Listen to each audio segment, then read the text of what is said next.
Сәлем достар, бүгінгі видеода біз сіздермен тақия тігетін боламыз. Мен сіздерге кез келген өлшемге арналған тақияның өлшемдерін беремін. Сіз сол арқылы кез келген размерге тігетін боласыз.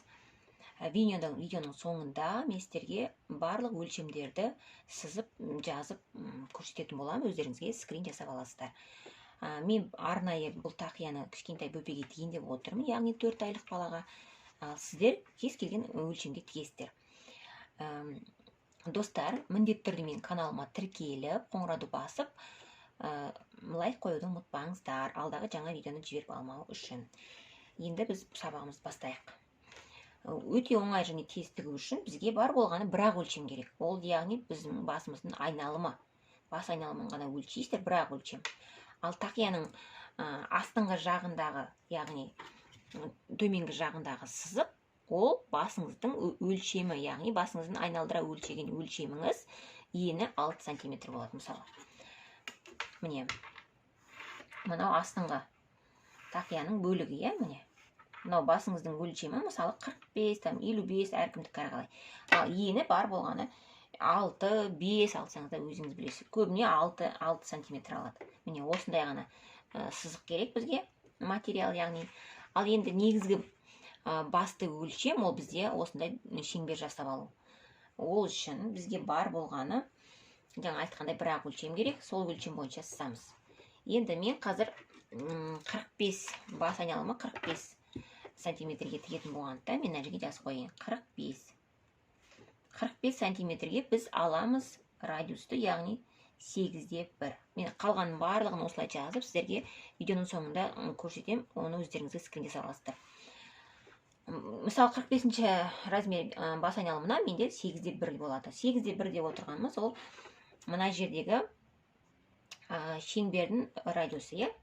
Оны табу үшін біз кез келген үйде бізде циркуль болады, болмаса линейкамен сызсаңыздар да болады. Міне, 8/1-ді осылай өлшеп аласыздар.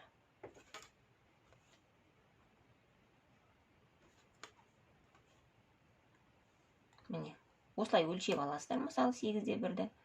Сол бойынша біз мына жерге шеңбер сызамыз. Егер сіздерде циркуль жоқ болса, оны линейкамен де сызсаңыздар болады. Қазір көрсетемін.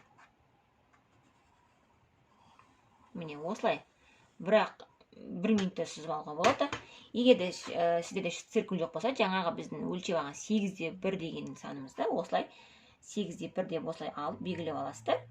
Одан кейін жоғары жағында 8/1, мына жанында 8/1, осылай барлығын 8/1-ға өлшеп аласыздар да, соны бұлай дөңгелек жасай саламыз. Міне, сонда бізде осындай шеңбер шығады. Енді осындай шеңбердің ортасынан мынандай вытечка қайдан шығады? Ол деп отырғанымыз, сіз мына шеңбердің кез келген жеріне, мысалы, осындай бір сызық сызып аламыз. Ол біздің вытечкамыз болады. Яғни біздің тақиямыздың төбесі кішкене осылай биіктеу болады. Осы вытечканы шығару үшін бізге бар болғаны мына басымыздың айналасындағы жаңағы өлшемді осы жерге өлшеп осылай қойып алу. Мысалы, міне осылайдан айналдырып шығамыз. Бізге, мысалы, керек 45. Біз осы 45-ті осы жерден айналдырып шығуымыз керек. Тез-тез осылай өлшеп аламыз. Мен әдейі уақыт алмай, сіздерге тез-тез нақты ғана айтайын деп тұрмын. Өйткені бізге әлі тігуіміз керек. Міне, осылай ғана өлшеп аласыздар. Міне, қараңыздар. 45, мысалы 45 мына жерге келдік. 45. Осылай 45-ті белгілейсіздер. Және мына жердегі жаңа сызып алған тура ортадағы сызығымыз бар ғой. Соны осыған қосып саласыздар. Міне, болды.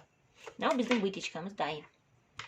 Мынау біздің басымыздың айналасы жаңа 45, осылай өлшеп алыңыздар, болды. Басқа еш нәрсе керек жоқ, сонда бізде выкройкамыз осылай дайын болды. Мына ортасындағы вытечканы қиып алып тастайсыздар. Сонда бізде шеңберіміз дайын.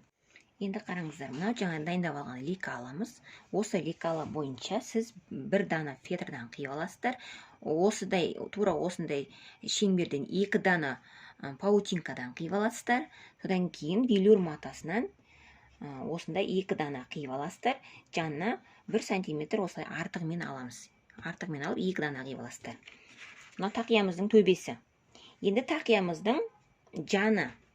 жаны бізде ені 6 сантиметр болғандықтан мен ана жерде енін 13 алдым. Яғни бүктегенде осылай 6-дан 6 12 болса 1 сантиметр тігіске алдым. Сонда менде ені 13, ұзындығы басымыздың айнала өлшеген өлшемі. Мынау бізде осылай тақиямыздың жаны. Енді бұл бір дана. Одан кейін жаңа фетрдан жасап алған, яғни тақиямыздың шеті, иә? Мен тура солай фетрдан бір дана жасап аласыздар, және паутинкадан 2 дана. Мен мына жерде жаңағы өзімнің кішкентай лентамнан қиық қойдым. Сіздер тұтас бетінде болса метражный осындай паутинкадан 2 дана қиып аласыздар. Содан кейін бастаймыз. Енді мына велюр матамыздың жаңағы тақияның шетіндегі соны ішкі жағын осылай қоямыз да, соған жаңағы фетрді қоямыз. Фетрдің ар жағында паутинка бар, бер жағында паутинка бар.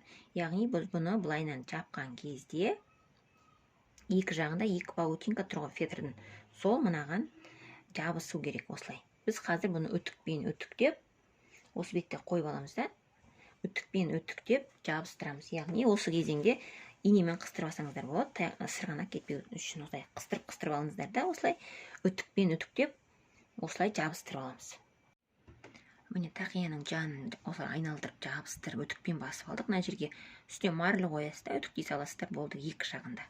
Сонымен жаны дайын болды. Енді төбесін жасаймыз, яғни міне фетр матамыздың үстіне паутинканы қоясыздар, және мына жақ сторонасына да тоже паутинка қоясыздар да, оны осы негізгі матаның үстіне қоясыздар осылай.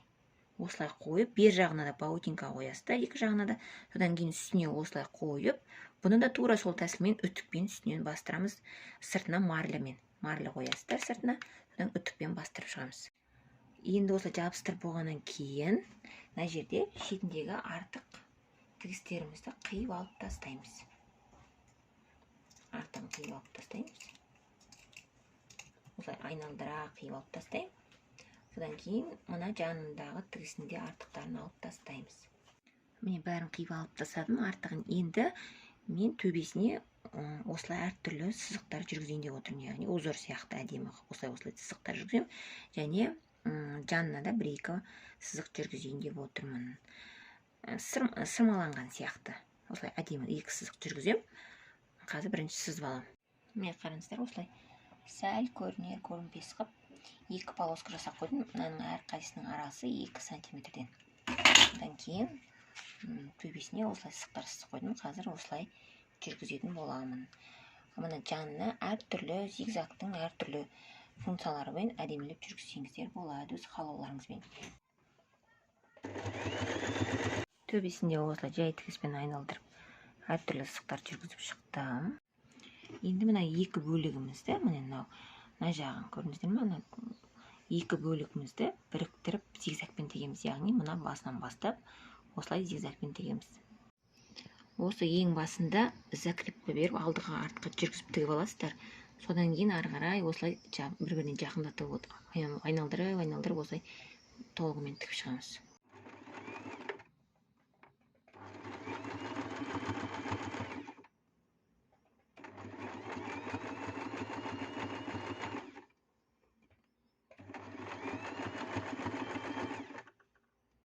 Міне шеттердің барлығын айналдырып тігіп алдық.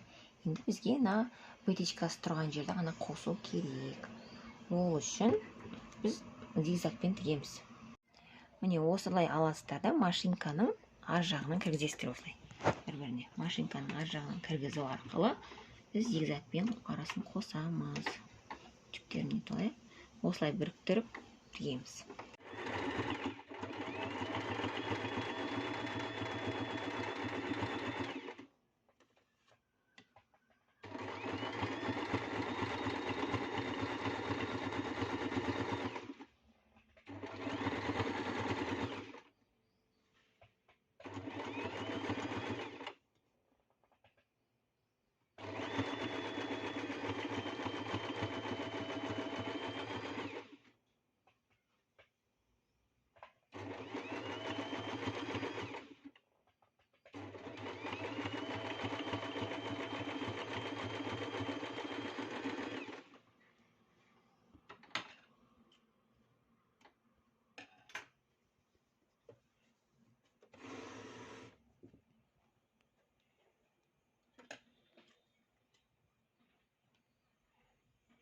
осымен осындай кішкентай тақиямыз дайын. Бұл кішкентай бөпеге арналған. Қазір көресіздер, іші бәрі осындай. Әп-әдемі кішкентай тақия.